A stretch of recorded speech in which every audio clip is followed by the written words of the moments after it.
नमस्कार विद्यार्थियों, आज के इस YouTube चैनल पर आप सभी का स्वागत है।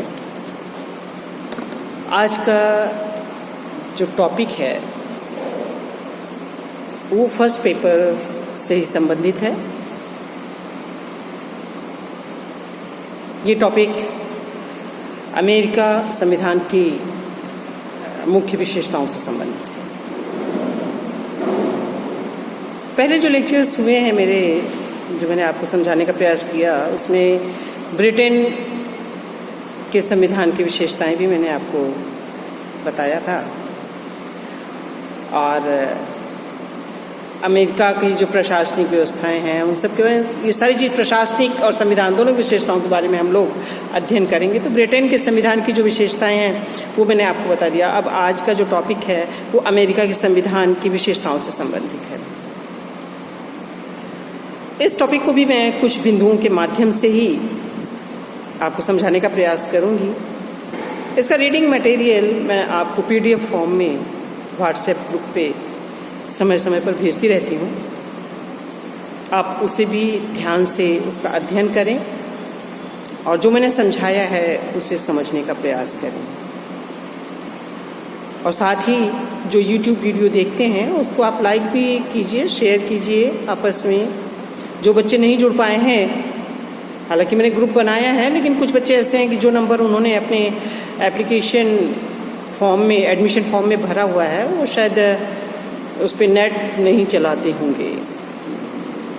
तो जिस नंबर पर भी वो नेट फैसिलिटी अवेलेबल हो, अगर उस नंबर को भी मुझे सेंड करेंगे, मुझसे कांटेक्ट करके मुझे बता सकते हैं, उसको मैं इस ग्रुप में जोड़ दूंगी, जिससे कि जो मटेरियल आपको दिए जा रहे हैं उसका अध्ययन आप निरंतर करते रहें।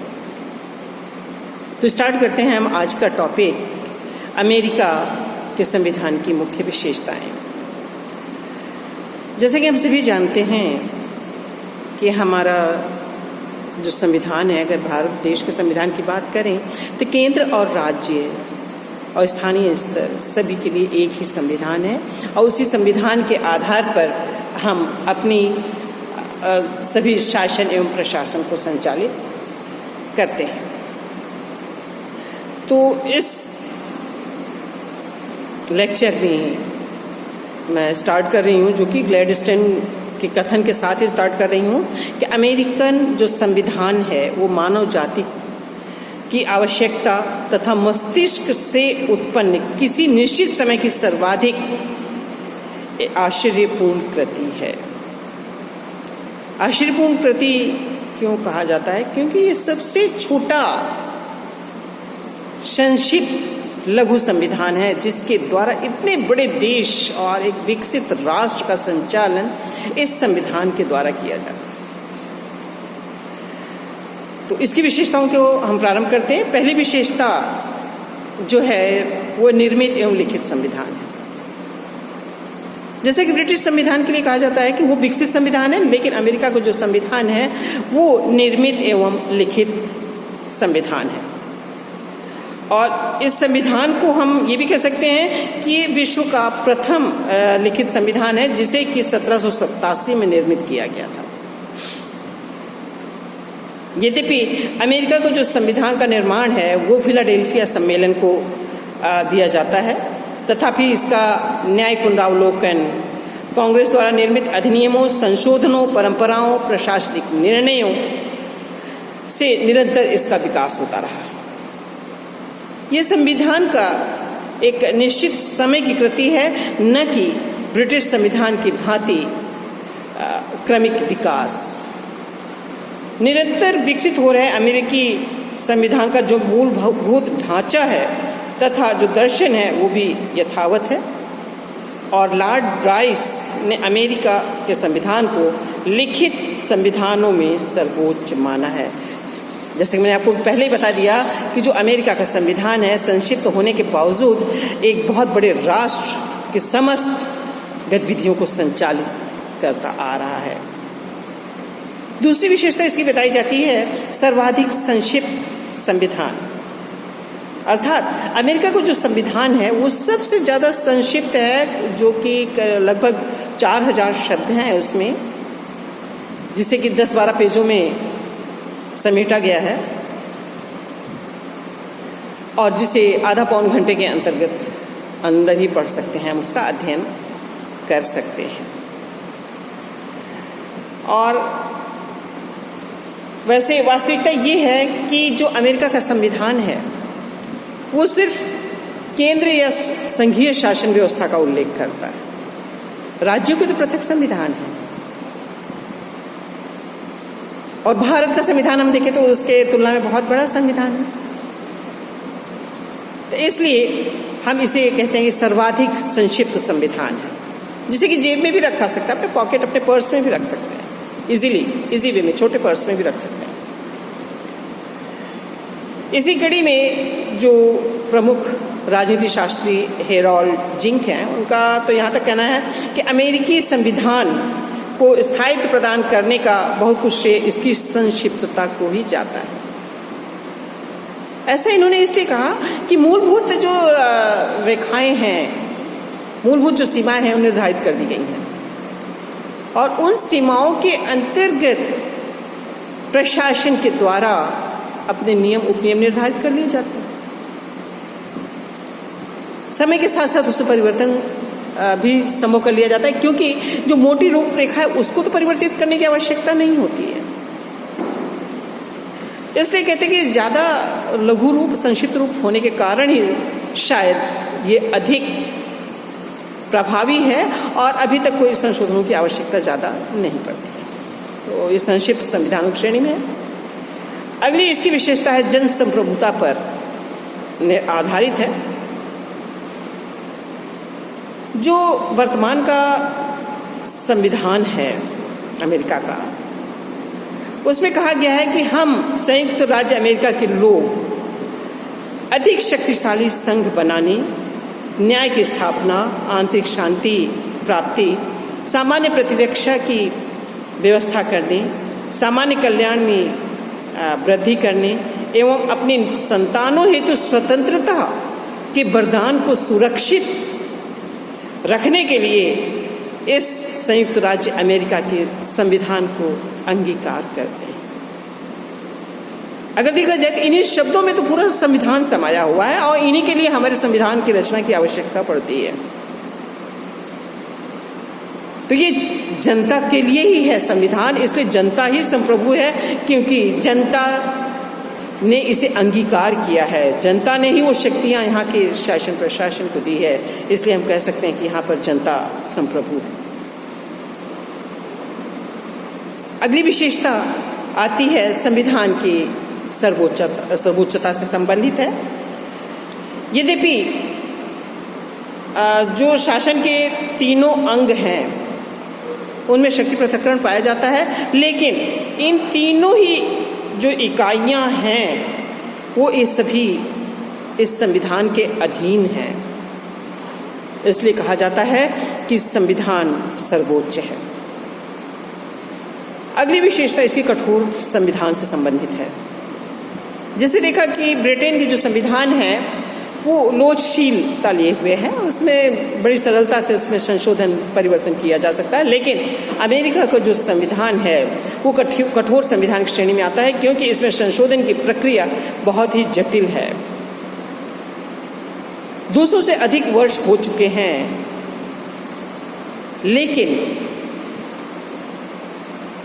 अभी तक मात्र उसमें 27 संशोधन ही हुए हैं, और जिसमें से भी कि वो तो संविधान निर्मित होने के तुरंत पश्चात ही 10 संशोधन किए गए थे, जिसमें नागरिकों के अधिकारों का चूंकि उस संविधान में उल्लेख नहीं था, इसलिए उस 10 संशोधनों के माध्यम से नागरिक अधिकारों को उसमें सम्मिलित किया गया। ऐसा नहीं है कि संशोधन के प्रस्ताव नहीं आए, संशोधन के प्रस्ताव तो बहुत आए, लेकिन उनमें किसी प्रकार का संशोधन इतने वर्षों में नहीं किया गया।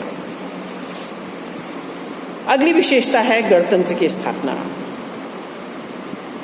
गणतंत्र की स्थापना के अंतर्गत हम सभी जानते हैं कि अमेरिका के संविधान के अनुच्छेद 4 के भाग 4 में प्रावधान किया गया है कि संघीय एवं प्रांतीय स्तरों पर गणतंत्र की स्थापना होगी। इस गणतंत्रात्मक व्यवस्था के अंतर्गत जो अध्यक्ष पद वंशानुगत परंपरा के आधार पर नहीं है होकर के जनता के द्वारा ही चुना जाता है। केंद्र का जो राष्ट्रपति है वो भी जनता के द्वारा चुना जाता है और राज्यों के जो प्रांत में जो हेड हैं उनके मुखिया हैं उनको गवर्नर के नाम से जाना जाता है और वो भी जनता के द्वारा ही चुने जाते हैं। इसलिए कहते हैं कि वहाँ पर अमेरिका में गणतंत्रात्मक व्यवस्था है, जनतंत्रात्मक व्यवस्था है। अगली विशेषता संघीय शासन व्यवस्था से संबंधित है। इस संघीय शासन व्यवस्था के अंतर्गत जो 1787 में जब परिसंघ बना था तो उस समय लगभग 13 राज्य थे, जिनकी वर्तमान में संख्या बढ़ते बढ़ते लगभग 50 राज्य हैं। एक केंद्र है जिनके द्वारा कि अपने अपने क्षेत्रों में संप्रभुता शक्ति के आधार पर शासन एवं प्रशासन संचालित किया जाता है। जो केंद्रीय स्तर पर शांति समझौते ये सब किए जाते हैं वो केंद्रीय स्तर के ही कानून लागू होते हैं, लेकिन अन्य आंतरिक जो विषयों में स्वतंत्रता एवं स्वायत्तता इन प्रांतों को प्रदान की गई है। तो इसलिए कहते हैं यहाँ पर संघीय शासन व्यवस्था पाई जाती है। अगली विशेषता बताई जा रही है कि संविधान की वो है अध्यक्षात्मक शासन प्रणाली। अर्थात अमेरिका के संविधान में जो अमेरिका का मुख्य राष्ट्रपति है वो वहाँ का वास्तविक अध्यक्ष है। संस्थात्मक शासन प्रणाली में दोहरी कार्यपालिका पाई जाती है, जिसमें नाम मात्र के और वास्तविक कार्यपालिका के मध्य भेद किया जाता है। लेकिन इस अध्यक्षात्मक शासन व्यवस्था के अंतर्गत राष्ट्रपति का चयन जनता के द्वारा किया जाता है और वही जनता के प्रति जवाबदेह भी होता है और समस्त वास्तविक रूप से शक्तियों का उपयोग उसके द्वारा किया जाता है। और ये भी देखने में आता है अध्यक्षात्मक व्यवस्था में कि जो अध्यक्ष जनता के द्वारा चुना जाता है वो निश्चित कार्यकाल के लिए चुना जाता है और उस कार्यकाल के अंतर्गत वो अपनी समस्त शक्तियों का उपयोग स्वयं करता है, वो विधायिका के प्रति जवाबदेह नहीं होता है। राष्ट्रपति के सहयोगी जो मंत्रीगण हैं विधायिका के सदस्य भी नहीं होते। अगली जो एक महत्वपूर्ण विशेषता है वो न्यायिक पुनरावलोकन से संबंधित है। वहाँ पर सरकार के तीनों अंगों के मध्य स्पष्ट रूप से शक्ति पृथक्करण पाया जाता है, जिसमें कि न्यायपालिका भी एक पृथक अंग है सरकार का। और इसको सबसे बड़ी जो शक्ति दी गई है वो ये है कि इसके द्वारा संविधान की व्याख्या भी की जाती है और साथ में जो भी न्याय प्रदान किया जाता है, न्यायिक समीक्षा की जाती है, उसको देखा जाता है कि वो उस समय के साथ साथ उचित है, प्रासंगिक है अथवा नहीं है। इन सब बातों का ध्यान भी इसके संविधान में ध्यान रखा गया है।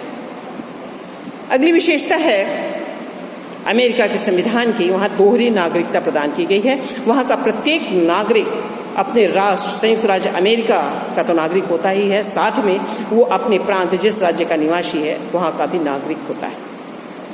तो इस तरह से वहाँ पे दोहरी नागरिकता पाई जाती है, जबकि हमारे भारत में और ब्रिटेन में इकहरी नागरिकता पाई जाती है। ब्रिटेन का नागरिक ब्रिटिशर्स सिटीजन कहलाता है और हमारे यहाँ सब भारतवासी। यहाँ पर राज्यों की अलग से नागरिकता प्रदान नहीं की गई है, जबकि अमेरिका में दोहरी नागरिकता है। अगली विशेषता शक्ति पृथक्करण से संबंधित है। अमेरिका में व्यवस्थापिका, कार्यपालिका और न्यायपालिका तीनों का स्पष्ट रूप से पृथक्करण किया गया है। तीनों अपने अपने क्षेत्रों में प्रभावशाली होते हैं। राष्ट्रपति वास्तविक कार्यपालिका प्रधान होता है और जो मंत्रिमंडल का निर्माण किया जाता है वो राष्ट्रपति अपनी स्वेच्छा से करता है। उसके लिए जरूरी नहीं कि विधायिका के सदस्य हों। विधायिका में जनप्रतिनिधि होते हैं, जनता के चुने हुए प्रतिनिधि होते हैं। और न्यायपालिका का भी स्पष्ट रूप से शक्तियों का पृथक्करण किया गया है, जिसके आधार पर वो अपने संचालित करते हैं। तो इस तरह से देखा है कि जो कार्यपालिका वास्तविक कार्यपालिका है उसके लिए विधायिका के साथ का सदस्य होना भी अनिवार्य नहीं है और उसकी जवाबदेहिता भी नहीं होती है विधायिका के प्रति। वो जनता के प्रति जवाबदेह है लेकिन विधायिका के प्रति जवाबदेह नहीं है। तो इस तरह से कुछ व्यवस्थाएं हैं जहाँ पर हमें देखने में आता है, हमें समझ में आता है कि ये यहाँ पर स्पष्ट रूप से शक्ति का पृथक्करण किया गया है। और अगली विशेषता है अवरोध एवं संतुलन के सिद्धांत की।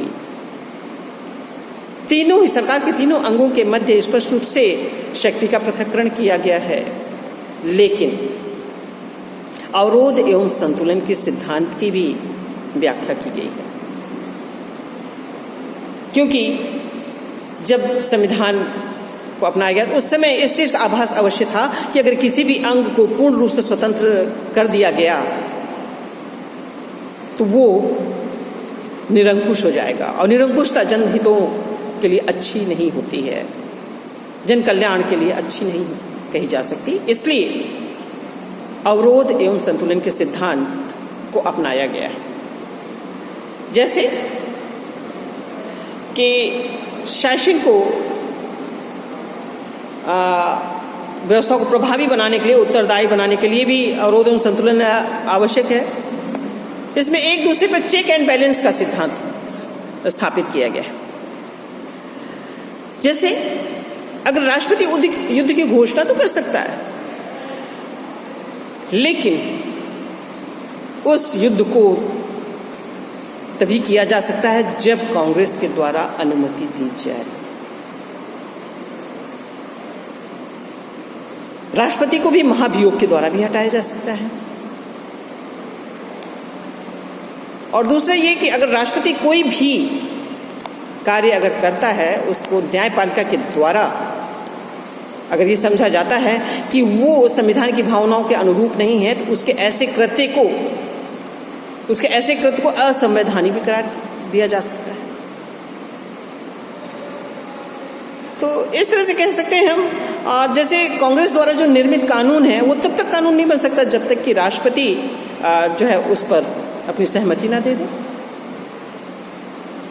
तो इस तरह से वो भी नियंत्रण स्थापित करता है। तो एक दूसरे पर कहने का तात्पर्य यहाँ पर यह है कि तीनों ही अंग एक दूसरे पर अपने नियंत्रण स्थापित करती हैं, जिससे कि वहाँ पर जनहित में शासन एवं प्रशासन को संचालित किया जा सके। अगली एक विशेषता आती है परंपराएं एवं रूढ़ियाँ। अमेरिका में भी अपनी परंपराओं एवं रूढ़ियों का ध्यान रखा जाता है और अपने निर्णयों में, योजनाओं में उनको भी स्थान दिया जाता है। तो इस तरह से हम कहते हैं कि अमेरिका के संविधान भी अपने आप में एक सबसे प्राचीन संविधान होते हुए भी एक अपना अनोखा संविधान है, और दूसरे देशों के लिए ये पथ प्रदर्शक भी है। इसकी कुछ विशेषताओं को अन्य देशों ने भी स्वीकार किया है और अपने संविधान में इनको स्थान दिया है, क्योंकि सबसे प्राचीन और लिखित संविधानों में हमारा अमेरिका का संविधान गिना जाता है। शायद आपको ये समझ में आया होगा वीडियो। इन्हीं शब्दों के साथ धन्यवाद।